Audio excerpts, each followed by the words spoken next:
I became a follower of Jesus when I was 41 years old, 10 years married with 4 kids. In the first 40 years of my life, I thought I was a good person. I was raised by upright, hardworking, middle class parents who practiced our country's traditional religion. While in high school and college, spiritual matters started losing their importance to me. Church going became only a duty to please others. Eventually, I began to believe in ideas such as I am the master of my fate, I'm the captain of my soul. After I entered the force, I went into marketing and product management in multinational companies. Success brought changes in my lifestyle. But while nights out with fellow executives was fun, I felt something was clearly missing.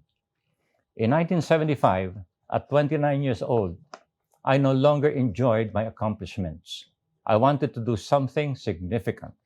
But because of the needs of my growing family, I ended up pursuing money instead.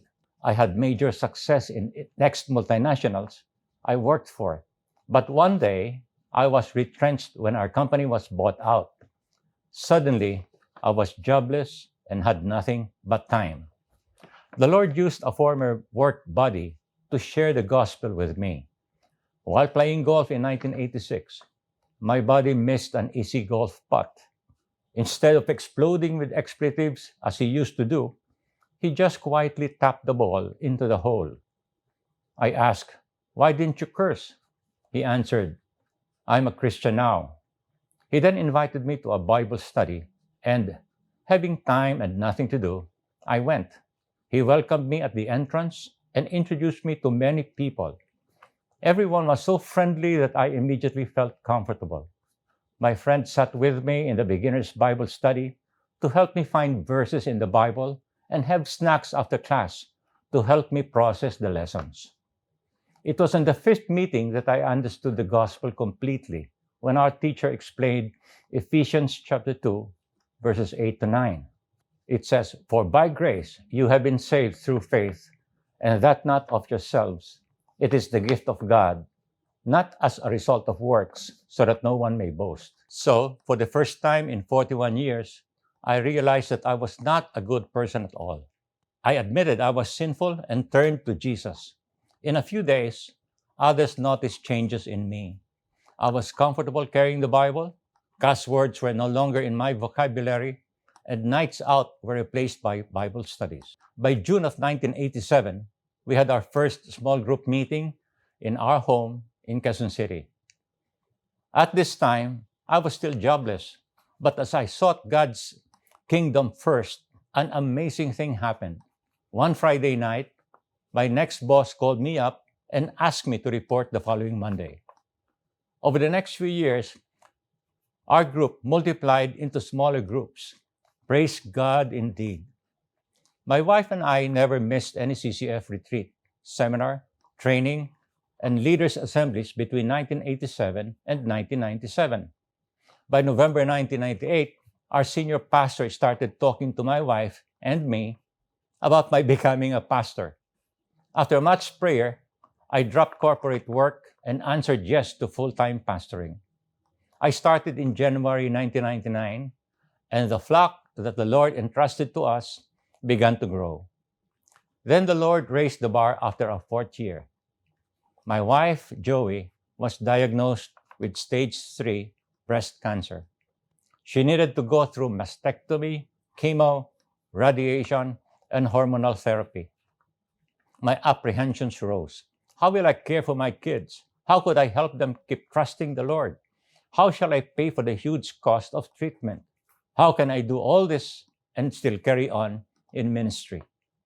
But the Lord provided the answers, the solutions, and the resources. He sent us loving Christian doctors. He directed us to the insurance company that covered my wife's medical expenses, even if hers was a pre-existing condition. Members of the pastoral area stepped up as they saw our needs. The Lord even blessed us with a trip to the Holy Land in May 2004. But on our way back from Israel early June, my wife's back started to ache. The cancer had spread to her hip bones. By August, my wife and I knew that it was already the beginning of the end of her life on earth.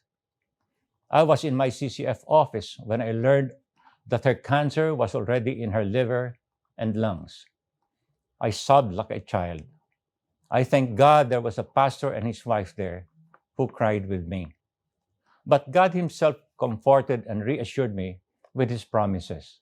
I realized that heaven is the best place. So why should I be selfish to insist that she should remain with me with her worsening cancer? By late November 2004, she peacefully went to the Lord, witnessed by me, our kids, her sisters, and some friends. I kept myself busy with family and ministry and discovered there is nothing like focusing on doing things for the Lord and others in order to live a life of meaning, significance, and joy. Yes, by God's grace, I'm now a super senior, 76 years old, and still active in the ministry. I retired from my CCF administrative duties 11 years ago, but it has been 18 years since my wife went to be with Jesus. By God's grace, I still shepherd the members of our pastoral area that God entrusted to me.